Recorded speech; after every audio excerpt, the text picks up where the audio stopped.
some neuroscience research that we did recently, and what we wanted to address was the ongoing debate about whether the content that an ad is adjacent to impacts the way that ad is perceived by its intended audience. One of the reasons why we're doing this is because we see that advertisers are now taking a lot of different strategies to try and manage the risk that they perceive in the digital advertising space. We've seen advertisers cut spend completely. We've seen some advertisers align themselves with publishers that can deliver on their brand safety needs. And then we've also seen other advertisers implement controls and parameters on their own to try and ensure that they're buying the right type of content.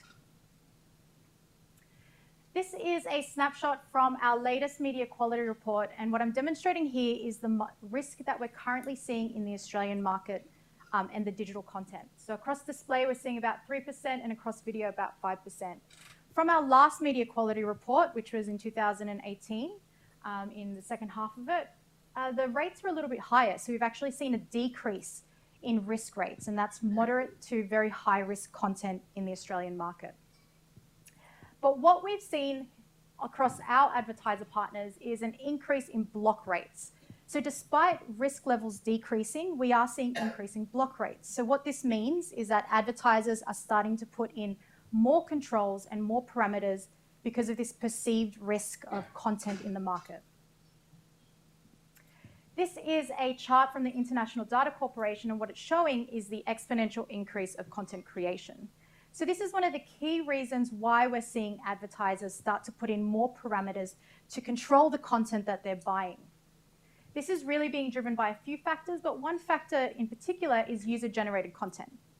User-generated content is fairly risky to advertisers, mostly because it's being uploaded at an incredible pace and speed, and it makes it really difficult for advertisers to predict whether that content is going to be suitable for their brand. So what we wanted to do is really understand, well, what is the impact on content on the ad next to it? And so I'm going to go through how we designed the study very briefly, some key outcomes, and then some key takeaways. So when we think back to that graph of the content creation exploding, it's really being driven by smartphone adoption. Smartphone penetration around the world is growing, and in Australia specifically, we're seeing smartphone penetration rates of over 70% year on year.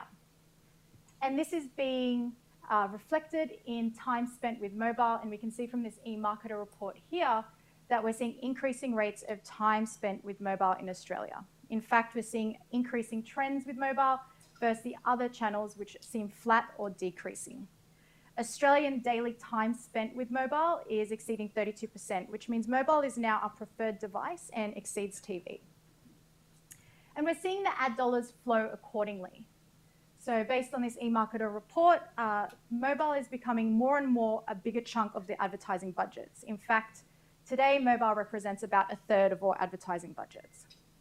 So we know that mobile is important, which is why we set up this study in a mobile experience. What we did is we had participants go through a 30-minute mobile simulated experience. These participants were over 18 years old, and they read the news at least 5 times a week. We measured quality based on our proprietary risk methodology. So you can see our 7 categories here. Anything that we identified as low to very low risk, we deemed as high quality for our advertiser partners.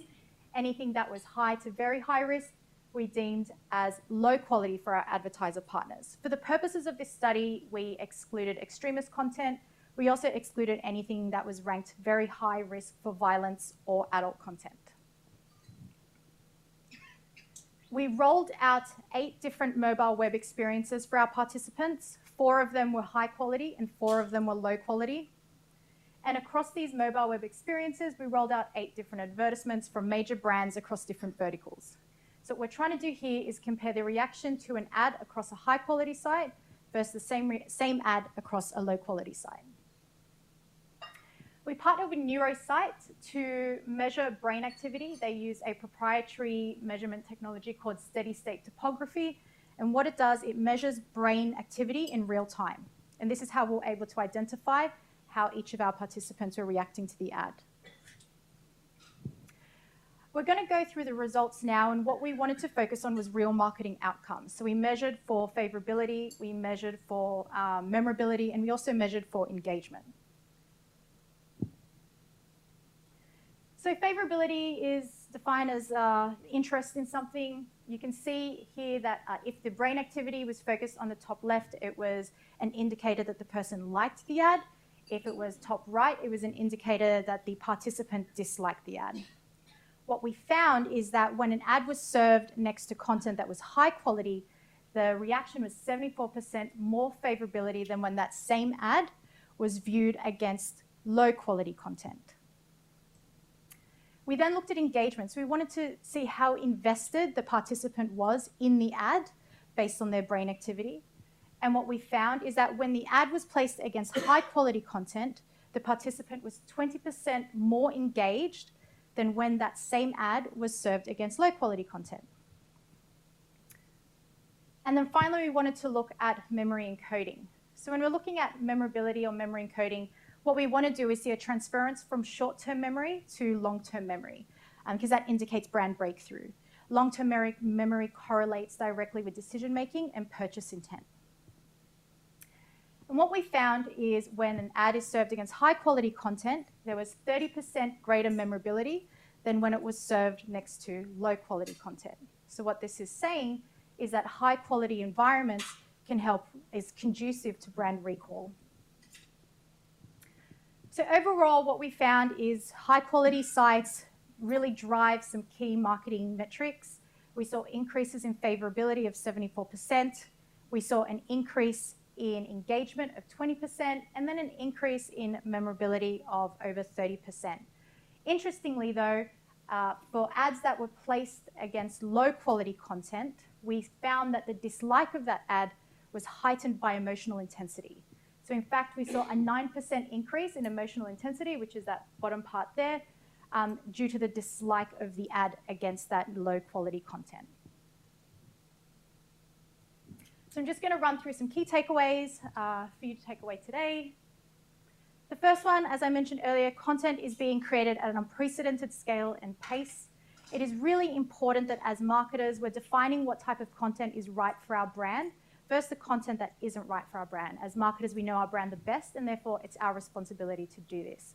It's also important to put in the controls and parameters to enable you to buy the right type of content. We know that highly risky, violent, and adult content, as well as extremist content, can be quite damaging for a brand. We also know that highly polarizing political content can create negative brand sentiment and promote consumer activism with groups like Sleeping Giants. But what we now know is that unsuitable content can also have an effect on how our ads are perceived by the intended audience. And what we want to do is we want to make sure that we're driving favorability, we're driving memorability, and we're driving engagement. And now we know that content is a key driver of this. And finally, it's not just about the advertisers. Brand risk matters to publishers as well. The brand risk environment is becoming ever more complex. Advertisers are not just looking for binary brand safety standards anymore. They're shifting to a flexible brand safety or brand suitability framework, which makes it challenging for publishers. But it's the publishers that can deliver on the flexibility and the needs of advertisers that will really be successful in addressing brand risk for them. Thanks.